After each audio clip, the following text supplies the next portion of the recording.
Hello friends, it's time to learn performance of contract sale. मालविक्रीच्या कराराची पूर्तता. याआधी आपण मालविक्री म्हणजे काय, अदत्त विक्रेत्याचे अधिकार, खरीददार सावधानतेचे तत्व इत्यादी बाबी मालविक्रीचा करार 1930 यानुसार अभ्यासल्यात.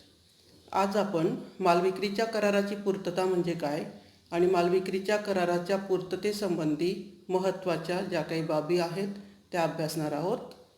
यामध्ये प्रामुख्याने कराराची पूर्तता संबंधी व्याख्या, माल पाठवण्याचे प्रकार आणि माल पाठवण्याचे नियम यासंबंधी आपण अभ्यासणार आहोत. तर मित्रांनो, ज्यावेळी विक्रेता आणि त्याचा प्रतिनिधी यांच्याजवळील मालाचा प्रत्यक्ष ताबा खरेदीदाराकडे येतो, खरेदीदाराकडे दिला जातो किंवा माल देण्याची सुरुवात केली जाते, तेव्हा त्यास मालाची पाठवणी असं म्हटलं जातं. म्हणजेच भारतीय वस्तू विक्री कायद्यानुसार वस्तूची पाठवणी किंवा वस्तूचे प्रदान हे एका व्यक्तीने दुसऱ्या व्यक्तीला स्वेच्छेने केलेलं असलं पाहिजे. म्हणजेच वस्तूचे स्वेच्छेने केलेले हस्तांतरण म्हणजेच मालाची पाठवणी असं आपल्याला म्हणता येईल. तर या संदर्भात विक्रीच्या कराराची पूर्तता म्हणजे काय, performance of contract of sale म्हणजे काय, तर त्यासंबंधी व्याख्या मी स्लाईडवर दिलेली आहे. तर ती व्याख्या, भारतीय वस्तू विक्री कायद्यानुसार वस्तूची पाठवणी किंवा वस्तूचे प्रदान म्हणजे एका व्यक्तीने दुसऱ्या व्यक्तीला स्वेच्छेने केलेले वस्तूंचे हस्तांतरण होय. दुसरी व्याख्या आहे सर फ्रेडरिक पोलक यांनी दिलेली.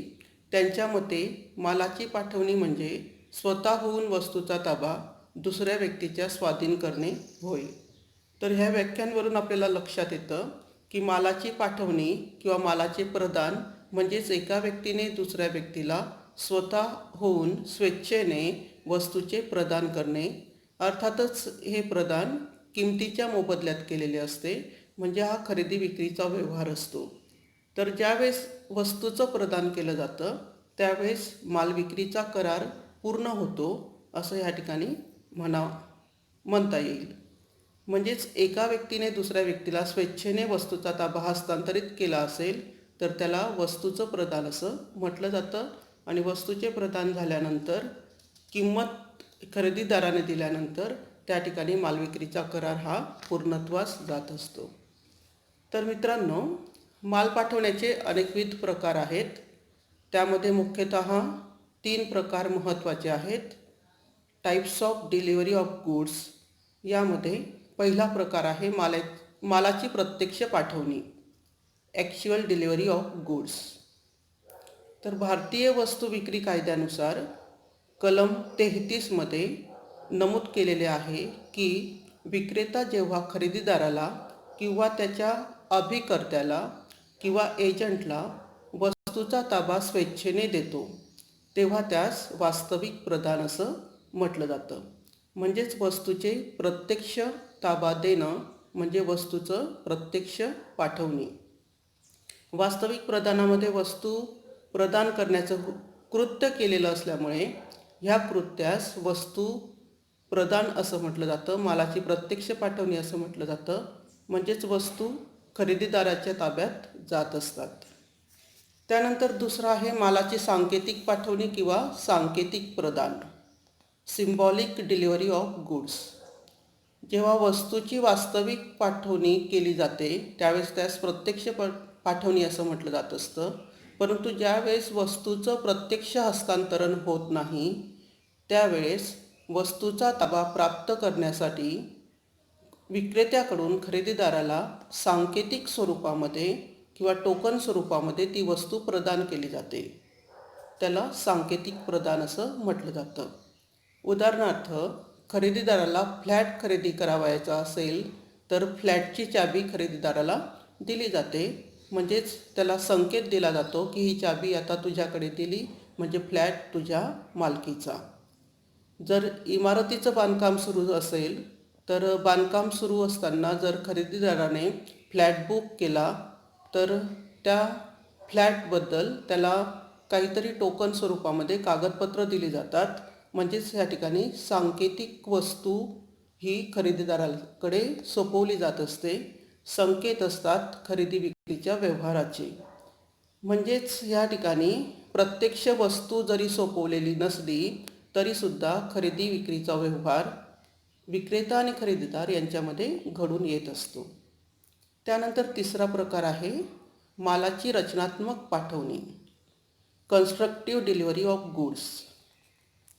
तर ॲज पर क्लॉज 36 भारतीय वस्तू विक्री कायद्यातील कलम 36(3) नुसार जेव्हा वस्तू विक्रीच्या वेळेस विक्रेत्याशिवाय अन्य व्यक्तींच्या ताब्यात असतात, म्हणजे त्रयस्थ व्यक्तीच्या ताब्यात असते आणि ती वस्तू विक्रेता विक्री करत असतो, अशा वेळेला खरेदीदाराला सांगितले जाते की वस्तूचा ताबा त्रयस्थ व्यक्तीकडून मिळाल्यानंतर त्याला प्रदान केला जाईल. म्हणजेच वस्तूचा ताबा जोपर्यंत त्रयस्थ व्यक्तीकडून विक्रेत्याला मिळत नाही तोपर्यंत तो खरेदीदाराला मिळू शकत नाही. या प्रकारास रचनात्मक प्रदान किंवा मालाची रचनात्मक पाठवणी असं म्हटलं जातं. म्हणजेच मालाच्या रचनात्मक प्रदानामध्ये वस्तूचा ताबा वस्तू विक्रेत्याकडे न राहता तिसऱ्या पक्षाकडे असतो, त्यामुळे याला रचनात्मक प्रदान असं म्हटलं जातं. उदाहरणार्थ, ह्या व्यक्तीचे पुणे येथे घर आहे आणि ते त्याने ह्या व्यक्तीला भाडेतत्त्वावर दिलेले आहे. ह्या व्यक्तीला ते भाडेतत्त्वावर दिलेले असताना ला विचारून जर ने सोबत करार केला की ह्या व्यक्तीला पुणे येथील घर भाड्याने हवे आहे, तर अशा वेळेस त्या फ्लॅटचा ताबा ह्या व्यक्तीकडे आहे, परंतु ह्या व्यक्तीसोबत हा व्यक्ती करार करत असतो आणि ज्यावेळी त्या फ्लॅटचा ताबा सोडतो त्यावेळेस ह्या व्यक्तीस त्या फ्लॅटचा ताबा मिळत असतो. म्हणजेच या ठिकाणी रचनात्मक पाठवणी किंवा रचनात्मक करार हा घडून येत असतो आणि अशा परिस्थितीत ज्यावेळेस त्रयस्थ व्यक्ती तो करार पूर्ण करण्यासाठी सक्षम बनते त्याच वेळेस तो करार खरेदीदार आणि विक्रेता किंवा जे दोन पक्ष आहे त्यांच्यामध्ये अस्तित्वात येत असतो. म्हणजे ह्या उदाहरणामध्ये तृतीय पक्षसुद्धा समाविष्ट होत असतो. तर हे माल पाठवण्याचे प्रकार आहे मालाची प्रत्यक्ष पाठवणी, मालाची सांकेतिक पाठवणी आणि मालाची रचनात्मक पाठवणी. प्रत्यक्ष पाठवणीत माल प्रत्यक्ष दिला जात असतो, वास्तव स्वरूपात असतो. सांकेतिक पाठवणीमध्ये संकेत दिला जात असतो माल पाठवणीबद्दल, म्हणजे संकेत स्वरूपामध्ये काहीतरी वस्तू त्या मालाच्या संदर्भात खरेदीदाराकडे सोपवली जात असते. उदाहरणार्थ फ्लॅटची चाबी. तिसऱ्या प्रकारामध्ये करार घडवून आणला जात असतो आणि तो करार पूर्ण होणं हे त्रयस्थ व्यक्तीवर अवलंबून असतं, त्यामुळे त्याला रचनात्मक पाठवणी असं म्हटलं जात असतं. त्यानंतर मालाच्या पाठवणीसंबंधीचे काही नियम आहेत कलम 32 ते 44 नुसार. Rules as to delivery of goods. तर ह्या नियमांमध्ये पहिला नियम आहे प्रदान आणि किंमत, डिलिव्हरी अँड प्राईस. कलम 32 नुसार सामान्य परिस्थितीत वस्तूच्या किमतीची रक्कम देणे म्हणजेच वस्तूचे प्रदान देणे ह्या दोन गोष्टी एकाच वेळी व्हायला हव्या असतात. म्हणजे वस्तूची किंमत देणे आणि वस्तूचे प्रदान करणे, प्रदान आणि किंमत. म्हणजे खरेदीदार वस्तूची किंमत देत असतो आणि त्या मोबदल्यात विक्रेता त्या वस्तूचे प्रदान खरेदीदाराला करत असतो. हा पहिला नियम आहे. त्यानंतर दुसरा प्रदानाचा प्रकार, मोड ऑफ डिलिव्हरी. कलम 33 नुसार वस्तूंचे प्रदान रचनात्मक किंवा सांकेतिक असू शकते. ग्राहकाला प्रदानातून वस्तूचा ताबा मिळाला पाहिजे असं त्या ठिकाणी नमूद केलेलं असलं पाहिजे. म्हणजे प्रदानाचा प्रकार कोणताही असला तरी ग्राहकाला त्या वस्तूचा ताबा वर्तमान काळात किंवा भविष्य काळात मिळणार असतो. त्यानंतर अंशतः प्रदान, पार्शियल डिलिव्हरी. कलम 34 नुसार संपूर्ण वस्तूचं प्रदान देण्याच्या उद्देशाने वस्तूपैकी काही वस्तू प्रदान करणे म्हणजे अंशतः प्रदान करणे. पूर्ण वस्तू न देता त्यातील काही वस्तू ही दिली जात असते आणि अंशतः ती वस्तू ग्राहकाकडे सोपवली जात असते. त्यास अंशतः प्रदान असं म्हटलं जात असतं. त्यानंतर चौथा आहे खरेदीदाराची मागणी, डिमांड बाय बायर्स. कलम 35 नुसार स्पष्ट वस्तू विक्री करार नसल्यास खरेदीदाराद्वारे खरेदीदाराकडून प्रदानासाठी मागणी केल्याशिवाय वस्तूची प्रदान करण्याची जबाबदारी विक्रेत्यावर नसते. म्हणजे जोपर्यंत खरेदीदाराकडून मागणी येत नाही तोपर्यंत वस्तूचे प्रदान केले पाहिजे असं विक्रेत्याकडून होऊ शकत नाही. त्यामुळे विक्रेत्याची जबाबदारी नसते. खरेदीदाराने वस्तूसंबंधी मागणी करायला हवी. त्यानंतर प्रदानाची मागणी, डिमांड ऑफ डिलिव्हरी. कलम 36 नुसार स्पष्ट वस्तू विक्री कराराच्या आधारे विक्रीच्या वस्तूचे प्रदान विक्रेत्याने खरेदीदाराकडे करायला हवे. जेव्हा खरेदीदार स्वतः ती वस्तू घेणार आहे हे निश्चित असेल त्यावेळेस विक्रेत्याने खरेदीदाराकडे त्या वस्तूचे प्रदान करायला हवे आणि खरेदीदाराने प्रदानाची मागणी करायला हवी आणि त्यानुसार वस्तू ही दिली जात असते. म्हणजे पाठवणीच्या नियमामध्ये मागणी हवी आणि त्यानुसार पुरवठा हा केला जात असतो. त्यानंतर पुढचा नियम आहे पाठवण्याचे ठिकाण, प्लेस ऑफ डिलिव्हरी. कलम 36 नुसार ज्यावेळी विक्रीचा करार होत असतो त्यावेळेस विक्रेत्याने माल कोठे पाठवावा हे ठरवलं जात असतं. तर ज्या ठिकाणी माल पाठवावा हे ठरलेलं असेल त्याच ठिकाणी विक्रेत्याने माल पाठवला पाहिजे. ज्या दिवशी व ज्या ठिकाणी माल पाठवण्याचे ठरले असेल त्याच दिवशी आणि त्याच ठिकाणी विक्रेत्याने माल पाठवला पाहिजे. अन्यतः या मध्ये जर माल विशिष्ट ठिकाणी पाठवला गेला नाही तर दुय्यम अटीचा भंग झाला आहे असं मानलं जाईल आणि खरेदीदार नुकसान भरपाई विक्रेत्याकडून मागू शकेल. विक्रीच्या करारात या संदर्भात जर काही ठरलेलं नसेल तर कराराच्या वेळेस जे योग्य ठिकाण असेल किंवा जे योग्य ठिकाण पाठवणीचं विक्रेत्याला वाटत असेल त्या ठिकाणी माल खरेदीदाराला दिला जाईल. आणि कराराच्या वेळेस जर वस्तू अस्तित्वात नसेल तर जेव्हा वस्तूचे उत्पादन होईल तेव्हा आणि त्याच वेळेस ठिकाण ठरवून खरेदीदारास माल दिला जाईल. त्यानंतर माल पाठवणीची वेळ, टाईम ऑफ डिलिव्हरी. कलम 36(4). कलम 36(4) नुसार वस्तूच्या पाठवण्याची वेळ निश्चित केली नसेल तर वस्तूचे प्रदान योग्य वेळेत केलं गेलं पाहिजे. योग्य वेळ कोणती ते परिस्थितीनुसार ठरवलं जाईल. परिस्थितीनुसार योग्य वेळी वस्तू ही पाठवली गेली पाहिजे. उदाहरणार्थ पावसाळ्याच्या दिवसात छत्र्यांची डिमांड असते, छत्री, रेनकोट. तर ज्यावेळेस पाठवण्याची वेळ ठरलेली नसेल त्यावेळेस उत्पादकाने किंवा विक्रेत्याने लक्षात घ्यायला हवं की छत्री किंवा रेनकोट जर ऑर्डर ग्राहकाकडून आलेली आहे तर ती पावसाळा सुरू होण्याच्या आधी आपण पूर्ण करायला हवी, न की पावसाळा संपल्यानंतर.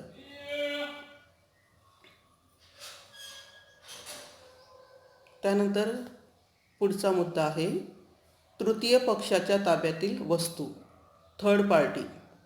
कलम 36(3) नुसार वस्तू विक्रीच्या वेळी तृतीय पक्षाच्या ताब्यात जर वस्तू असतील तर जोपर्यंत आपण खरेदीदाराच्या वतीने वस्तू धारण करीत नाहीत तोपर्यंत विक्रेत्याने ती वस्तू विक्री करू नये किंवा तृतीय पक्ष जोपर्यंत सांगत नाही तोपर्यंत विक्रेत्याने खरेदीदारास वस्तूचं प्रदान केलं असं समजलं जाणार नाही. म्हणजे त्रयस्थ व्यक्तीकडे जर वस्तू असेल तर ती वस्तू जोपर्यंत त्रयस्थ व्यक्ती सांगत नाही तोपर्यंत विक्रेता तिचं प्रदान करू शकत नाही, तोपर्यंत त्या वस्तूचं प्रदान झालं आहे असं समजलं जाणार नाही. त्यानंतर माल पाठवणीच्या खर्चाबाबत कलम 36(5) नुसार जर काही वेगळी अट नसेल किंवा विरोधी अट नसेल तर वस्तूंना पाठवणी योग्य स्थितीत आणण्यासाठीचा खर्च खरेदीदाराला स्वतः करावा लागतो.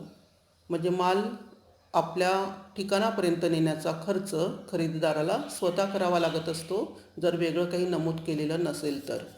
त्यानंतर पुढचा 10वा मुद्दा आहे अयोग्य मालाची पाठवणी. कलम 37. कलम 37(1) नुसार जेव्हा ठरलेल्या प्रमाणापेक्षा विक्रेता कमी वस्तूचं प्रदान करतो तेव्हा खरेदीदार ते प्रदान नाकारू शकतो. म्हणजे कमी प्रमाणात पाठवलेली वस्तू खरेदीदार नाकारू शकतो. मात्र खरेदीदाराने पाठवणी केलेल्या मालाचा जर स्वीकार केला तर त्या मालाचं पेमेंट त्याला करावंच लागतं. त्या मालाचे पैसे त्याला द्यावेच लागतात. उदाहरणार्थ 2 पोती गहू जर मागणी केलेली असेल आणि एकच पोतं गव्हाचं जर पाठवलं गेलं तर अशा वेळेस खरेदीदार तो माल नाकारू शकतो किंवा त्याने जर स्वीकारला तर त्या एक पोतं गहूचे पैसे त्याला द्यावेच लागतात. पेमेंट हे करावंच लागतं. त्यानंतर कलम 37(2) नुसार जेव्हा विक्रेता ठरवलेल्या प्रमाणापेक्षा जास्त माल पाठवतो आणि वस्तू विक्री करार जो झालेला आहे त्यामध्ये तेवढं प्रमाण जर नमूद केलेलं नसेल तर खरेदीदार आपली जबाबदारी नाकारू शकतो. म्हणजे वस्तू घेण्याचं नाकारू शकतो. परंतु खरेदीदाराने ह्या ठिकाणी सुद्धा पाठवलेला संपूर्ण माल जर स्वीकारला तर त्याला त्या संपूर्ण मालाचं पेमेंट हे करावं लागतं. म्हणजे या ठिकाणी जर आधीचं उदाहरण आपण पाहिलं तर 2 पोते गहू मागवला परंतु 3 पोती गहू विक्रेत्याने खरेदीदाराकडे पाठवला असेल आणि खरेदीदाराने तो संपूर्ण गहू जर स्वीकारला तर त्याला त्याचं पेमेंट करावं लागेल. अन्यथा तो संपूर्ण गहू नाकारू सुद्धा शकतो. त्यानंतर 37(3) मध्ये सुद्धा दिलेलं आहे की ज्यावेळेस अयोग्य माल पाठवला म्हणजे निश्चित वस्तूबरोबर निश्चित केलेल्या वस्तूसोबत इतर वस्तूसुद्धा जर पाठवल्या तर खरेदीदार त्या वस्तू नाकारू शकतो. हे 37(3) मध्ये दिलेलं आहे. त्यानंतर या मुद्द्यानुसार व्यापारी प्रथा वस्तू विक्री कराराची वैशिष्ट्ये विक्रेता व खरेदीदार यांचे आपापसातील व्यवहार यानुसारच ह्या सगळी खरेदी विक्रीचे व्यवहार घडत असतात. त्यानंतर पुढचा 11वा मुद्दा आहे हप्त्याने करावयाचे प्रदान. कलम 38 डिलिव्हरी बाय इन्स्टॉलमेंट. कलम 38 मध्ये नमूद केलेलं आहे की वस्तू विक्री करारात निश्चित केले नसल्यास वस्तूचे प्रदान हप्त्याने स्वीकारावयाचे खरेदीदारावर बंधन नाही. कलम 37(1) मध्ये म्हटलेलं आहे की निश्चित केलेलं जे नसेल ते तर वस्तू हप्त्याने स्वीकारावयाची खरेदीदारावर बंधन नाही.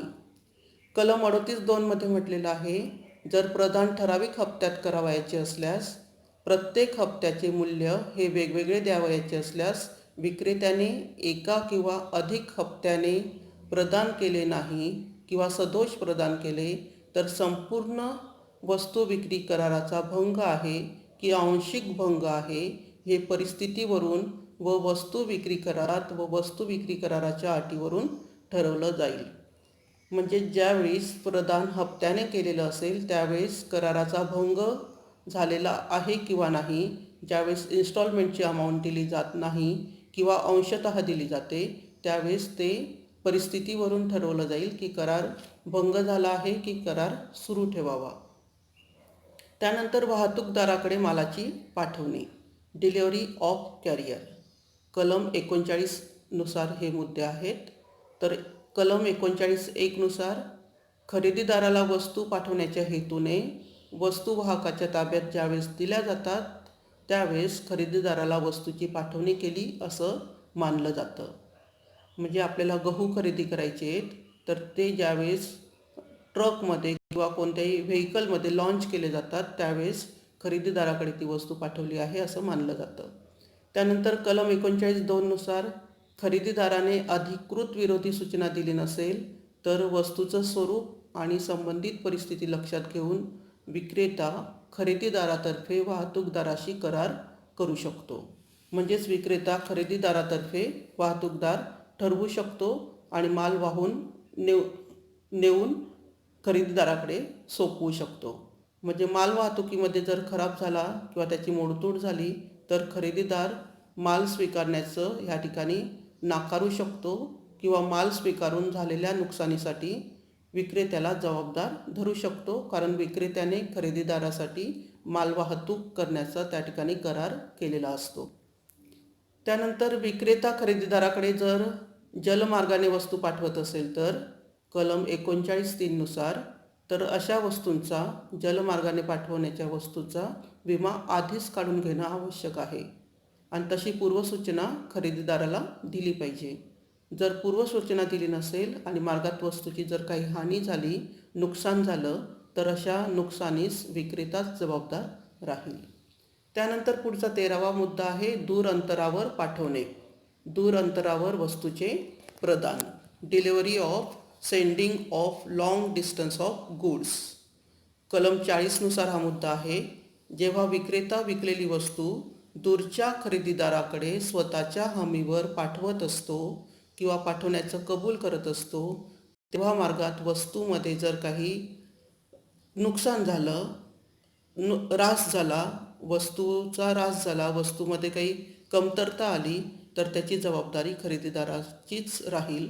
हा मुद्दा वस्तू विक्री कायद्यामध्ये नमूद केलेला आहे. त्यानंतर पुढचं आहे वस्तू तपासणीचा खरेदीदाराला अधिकार. पाठवणी केलेल्या वस्तू तपासणीचा खरेदीदाराला अधिकार आहे. Buyers right of examining of goods. कलम 41(1) खरेदीदाराने पूर्वी कधीही पाहिलेली वस्तू नसेल तर अशा वेळेस ती वस्तू तपासून पाहण्याचा अधिकार खरेदीदाराला आहे. म्हणजे आधी न बघता तो जर ती वस्तू खरेदी करत असेल तर त्याला ती तपासून बघण्याचा अधिकार आहे.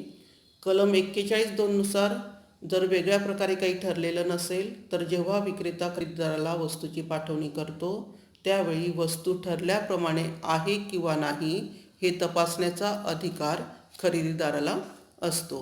म्हणजे ठरल्याप्रमाणे ती वस्तू असली पाहिजे आणि तपासून घेण्याची संधी खरेदीदाराला दिली गेली पाहिजे, यासाठी विक्रेता बांधील असतो. त्यानंतर खरेदीदाराची स्वीकृती. खरेदीदाराने माल स्वीकारणे कलम 42नुसार ॲक्सेप्टन्स बाय बायर. तर वेगवेगळ्या परिस्थितीमध्ये माल खरेदीदाराने स्वीकारला आहे असं समजलं जाईल. उदाहरणार्थ वस्तू स्वीकृत केल्याची खरेदीदाराने विक्रेत्याला जर कळवलं तर त्यानंतर विक्रेत्याच्या स्वामित्वाविरुद्ध म्हणजे मालकीविरुद्ध असं एखादं कार्य खरेदीदाराने केलं की जेणेकरून वस्तू पाठवली आहे असं लक्षात येईल.